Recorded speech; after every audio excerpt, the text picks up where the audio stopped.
बेटा आपको वो स्क्रीन दिखाई दे रही है?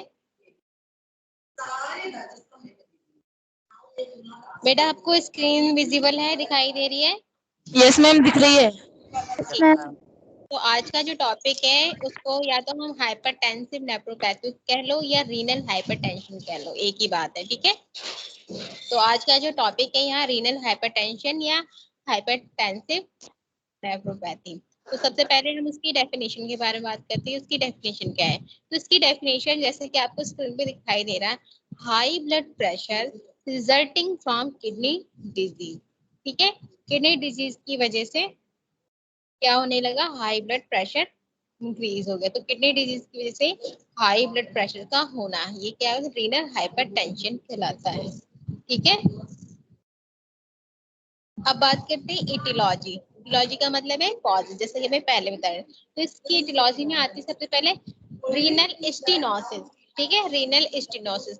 रीनल स्टेनोसिस में क्या है, क्या होता है, जो हमारी रीनल आर्टरीज होती है ना, रीनल आर्टरीज जो हमारे ये किडनी को ब्लड सप्लाई करती है, उसका जो डायमीटर होता है ना, उसकी जो मोटाई होती है, उसकी डायमीटर होता है, वो क्या हो जाएगा, उसका डायमीटर कम हो जाएगा, डिक्रीज हो जाएगा। तो इस रीनल स्टेनोसिस में रीनल आर्टेरियल जो डायमीटर है वो डिक्रीज हो जाता है। ठीक है, नेक्स्ट है atherosclerosis, fat, cholesterol, calcium and other material found in the blood. और जिसके साथ साथ क्या है, ब्लड में हमें फैट, कोलेस्ट्रॉल, कैल्शियम और भी जो मटेरियल्स होते हैं वो उसमें मिलने लगता है। ठीक है, नेक्स्ट इसमें फिब्रोमस्कुलर डिस्प्लेसिया। इसमें क्या हो जाएगा, अबनॉर्मल डेवलपमेंट या growth of cell on the renal artery wall. जो हमारी रीनल आर्टरी वॉल है, जो हमारी किडनी की रीनल आर्टरी है, उनकी वॉल पर मतलब एक अबनॉर्मल क्या हो जाएंगे, अबनॉर्मल ग्रोथ होने लगेगी सेल्स की। तो जैसा कि देखो इस स्लाइड में आपको यहाँ दिखाई दे रहा है, डायग्राम दिखाई दे रहा है सबको, बेटा स्क्रीन दिखाई दे रही है ना सबको? तो यहाँ देखो किडनी, किडनी आपको दिखाई दे रही है, रीनल आर्टरी आपको दिखाई दे रही है। तो रीनल आर्टरी में देखो नीचे लिखा है फिब्रोमस्कुलर डिस्प्लेसिया। यहाँ पे क्या है, यहाँ पे ये अबनॉर्मल सेल्स की डेवलपमेंट होगी, दिखाई दे रही है आप लोगों को? Yes ma'am. देखो यहाँ पे किडनी में कोई प्रॉब्लम नहीं है, प्रॉब्लम है किडनी की आर्टरीज में, जो रीनल आर्टरी में प्रॉब्लम यहाँ रीनल आर्टरी की वजह से आई है। तो जो हमारा जो रीनल हाइपरटेंशन है वो किसकी वजह से हो रहा है, फिब्रोमस्कुलर डिस्प्लेसिया की वजह से भी हो रहा है, एथेरोस्क्लेरोसिस की वजह से भी हो रहा है, और साथ साथ जो रीनल आर्टरी है उसी डायमीटर डिक्रीज होने की वजह से। तो ये हमारे रीनल स्टेनोसिस के अंदर आ रहे हैं, ये इसका एटियोलॉजी है। ठीक है, अब नेक्स्ट है हमारा क्रोनिक ग्लैमेरुलोनेफ्राइटिस। मतलब क्रोनिक, जो लंबे समय से जो हमारे ग्लैमेरुलस नेफ्रॉन है उसमें इंफ्लामेशन का होना। तो लंबे समय से ग्लोमेरुलोनेफ्रॉन है उसमें इंफ्लामेशन होने की वजह से भी रीनल हाइपरटेंशन होने की चांसेस बढ़ जाते हैं। इसमें सबसे पहले है इंफ्लामेशन ऑफ द ग्लोमेरुलस। मतलब इसमें क्या होगा, ग्लोमेरुलस जो ग्लोमेरुलर है उसमें इंफ्लामेशन बहुत लंबे टाइम से हो रहा होगा, और ये किसकी वजह से हो रहा है, कॉज बाय स्टेप हो रहा है, थ्रोट सिस्टेमिक। तो ये समझा दीजिए मैम, ग्लोमेरुलर वाला तो इसका मीन समझा दीजिए मैम। का मैम ये जो लिख रहा है ग्लोमेरुलस, इसका बेटा इसका मीनिंग नहीं है, ग्लोमेरुलर नेफ्रॉन की डायग्राम में इसका पार्ट है जो फिल्ट्रेशन का काम करता है। ओके, समझ में आए? जब तुम नेफ्रॉन बनाते तो ऊपर जो एक जो व्हाइट एक फ्लावर टाइप का कुछ अजीब सा नहीं बनाते हो, व्हाइट टाइप का, वो ग्लैमेरुलस है जो फिल्ट्रेशन का काम। बाउमन कैप्सूल्स का नाम सुना है ना, उसकी जो कवरिंग जिसके अंडर वो होता है। ठीक है, तो उसमें अगर इन्फ्लामेशन हो जाए, ठीक है, समझ में आए फरमान? तो जो हमारा क्रोनिक नेफ्राइटिस है ये किसके थ्रू हो रहा है, इसमें स्ट्रेप थ्रोट की वजह से, सिस्टमैटिक ल्यूपस की वजह से, गॉडपास्टर सिंड्रोम की वजह से, एमाइलोडोसिस की वजह से, वैगनर ग्रेनुलोमेटोसिस और फ्लायर टेराइटिस नोडुल्स की वजह से हमारे क्रोनिक ग्लोमेरुलोनेफ्राइटिस होता है, और यही आगे चल के रीनल हाइपरटेंशन में इन्वॉल्व होता है। ठीक है, एक तो हमारा रीनल स्टेनोसिस हो गया, दूसरा हमारा क्रोनिक ग्लोमेरुलोनेफ्राइटिस हो गया। ठीक है, इतना हो गया।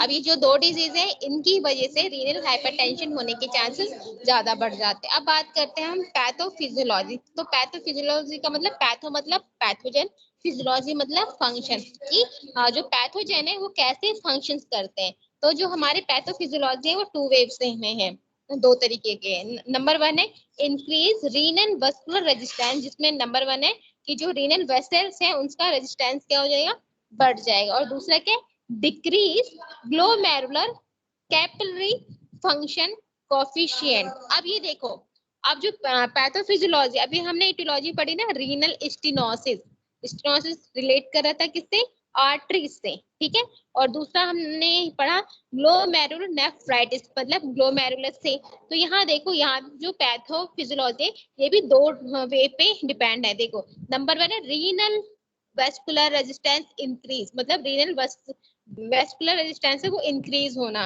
वो किस में आ रहा है, रीनल स्टेनोसिस में। दूसरा है क्रोनिक ग्लोमेरुलोनेफ्राइटिस, वो आ रहा है हमारा decrease glomerular capacity function coefficient. ठीक है, समझ में आया बेटे, समझ में आया इतना? Yes ma'am. अब हम बात करते हैं इंक्रीज रीनल वेस्कुलर रेजिस्टेंस। इसमें क्या हो रहा है, रीनल स्टेनोसिस होगा। रीनल स्टेनोसिस की वजह से decrease pressure at efferent arterioles in kidney, जो किडनी के जो आर्टरियोल्स हैं, एफरेंट आर्टरियोल्स, उनका प्रेशर डिक्रीज हो जाएगा। प्रेशर डिक्रीज होने की वजह से जो किडनी में जो ब्लड फ्लो है वो भी डिक्रीज हो जाएगा।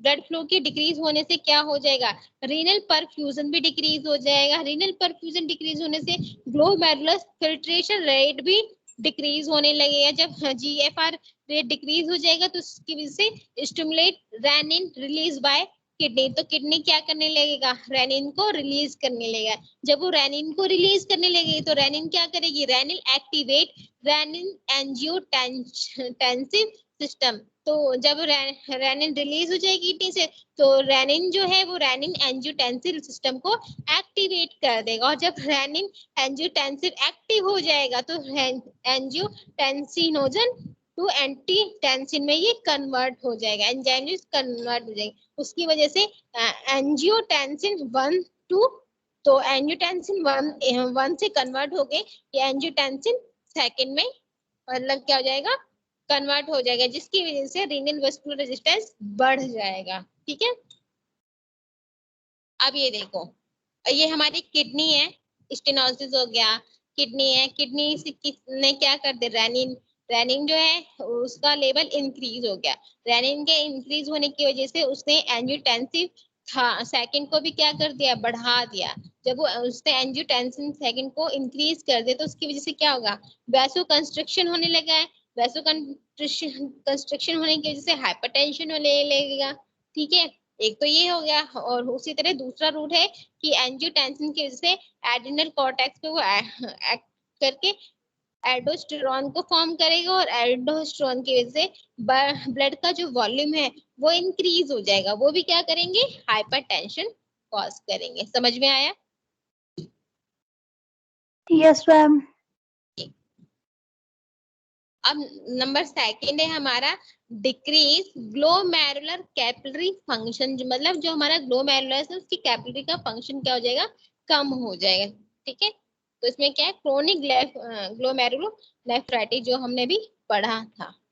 तो इसमें क्या होगा, क्रोनिक ग्लोमेरुलोनेफ्राइटिस हो जाएगा। उसकी वजह से inflammation thickening of the glomerular capillary membrane, जो ग्लोमेरुलर कैपिलरी की जो मेम्ब्रेन है उनकी मेम्ब्रेन मोटी हो जाएंगी, और साथ साथ इन्फ्लामेशन हो जाएगा, जिसकी वजह से उनके बीच में क्या है, पोडोसाइट के बीच में जो स्लिट है ना, स्लिटिंग, वो लार्जर होने लगी।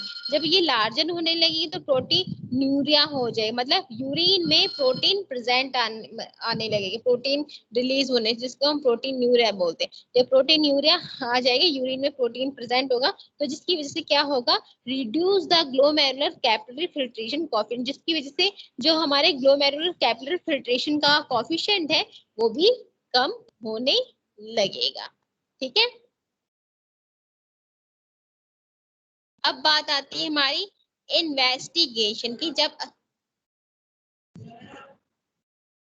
अगर अगर मान लो किसी को रीनल हाइपरटेंशन हो जाए या किसी को डाउट है, तो हम क्या करते हैं, इन्वेस्टिगेशन मतलब डायग्नोसिस करते हैं, मतलब कि वो प्रॉब्लम है या नहीं है उसका प्रॉपर पता लगाते हैं। तो उसके लिए हम इन्वेस्टिगेशन करेंगे। तो इन्वेस्टिगेशन अगर हमें रीनल स्टेनोसिस का करना है, मतलब रीनल स्टेनोसिस की ही वजह से तो रीनल हाइपरटेंशिव होती है, तो अगर हमें रीनल स्टेनोसिस का टेस्ट कराना है तो उसके लिए हम डायग्नोसिस क्या कराएंगे, उसके लिए हम ब्लड टेस्ट कराएंगे, यूरिन का टेस्ट कराएंगे और साथ साथ किडनी का अल्ट्रासाउंड भी लेंगे। तो रीनल स्टेनोसिस का पता कराने के लिए हमें ब्लड टेस्ट, यूरिन टेस्ट और किडनी अल्ट्रासाउंड, मतलब ब्लड टेस्ट, यूरिन टेस्ट हमारे लेबोरेटरी टेस्ट के अंदर आता है, और जबकि हमारी किडनी अल्ट्रासाउंड हमारी इमेजिंग टेक्निक के अंदर आती है। तो उसके लिए हम ये इन्वेस्टिगेशन करते हैं। ठीक है। अगर हमें ग्लोमेरुलोनेफ्राइटिस का टेस्ट लेना है तो उसके लिए हम क्या कराएंगे, किडनी बायोप्सी कराएंगे, एब्डोमिनल सीटी स्कैन कराएंगे, ठीक है, साथ साथ किडनी अल्ट्रासाउंड कराएंगे, ठीक है, फिर यूरिन एनालिसिस कराएंगे और साथ साथ ब्लड टेस्ट। मतलब ग्लोमेरुलोनेफ्राइटिस में जो हमारे यूरिन एनालिसिस और ब्लड टेस्ट है ये हमारे लेबोरेटरी टेस्ट के अंदर आते हैं, किडनी बायोप्सी ये सर्जरी के टेस्ट में आती है, और जबकि kidney biopsy kidney biopsy, abdominal CT scan और किडनी अल्ट्रा साउंड ये हमारी इमेजिंग टेक्निक के अंदर आती है। तो इस तरह हम इनका डायग्नोस लेंगे, उसी से हमें पता चलेगा कि प्रॉब्लम क्या है। ठीक है। अब आता है हमारा क्लिनिकल फीचर, कि क्लिनिकल फीचर कैसा होगा।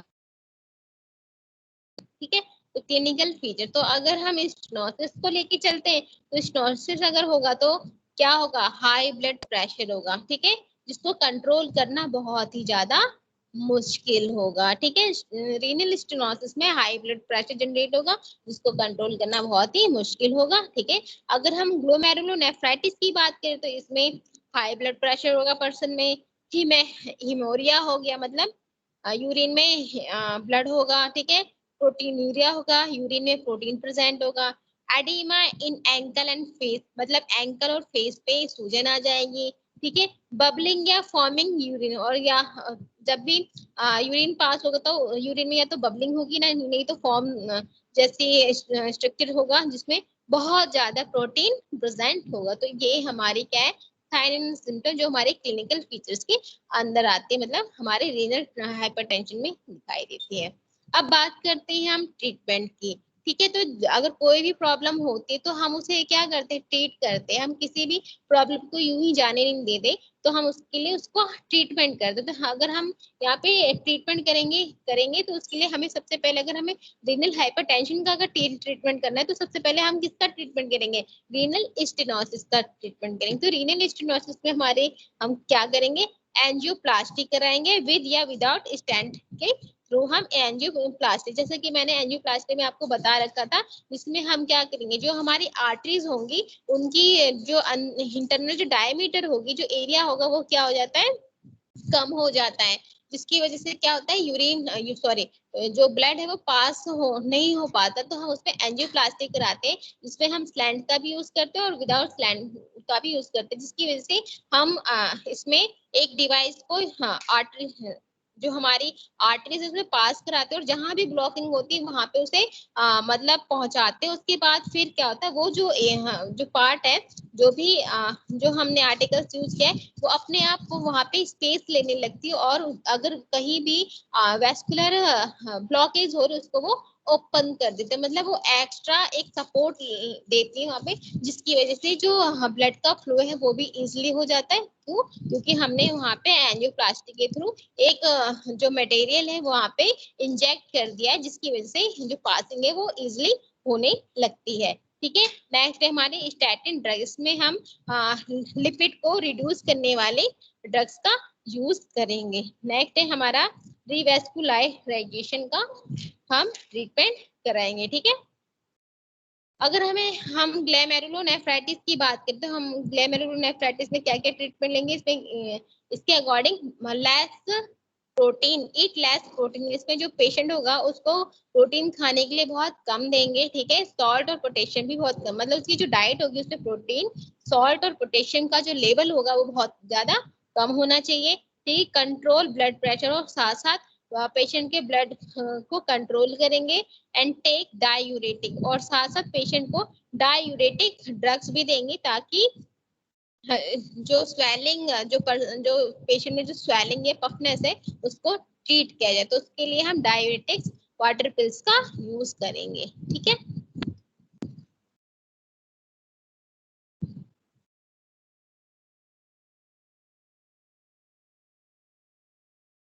समझ में आया? Yes, ma'am. समझ में आया ना? अच्छा, और अच्छा ये बताओ नेक्स्ट पीरियड में बेटा क्या पढ़ाऊं? टेस्ट ले लो मैम। बेटा मैं कितना टेस्ट ले लूं? मैम हमारा रिवीजन भी होता रहेगा ना फिर। अच्छा ठीक है, मैं देखती हूँ, अगर मैंने टेस्ट होगा तो मैं भी बेटा देखती हूँ, रुको मैं देख के बताती हूँ।